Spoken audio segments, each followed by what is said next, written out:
houses are down.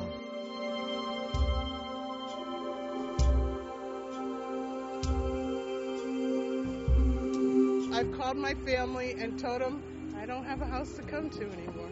I don't know what I'm going to do. Oh my goodness. Sarah Underwood again in Springfield on South Branch Road. Check out this home.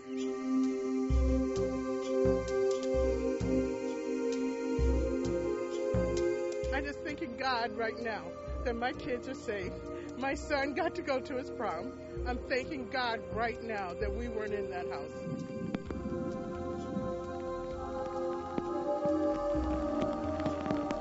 An incredible story of survival. This gentleman was in this car when the tornado struck. And look at the trees and the power lines that fell on top of him. He feels so lucky to be alive.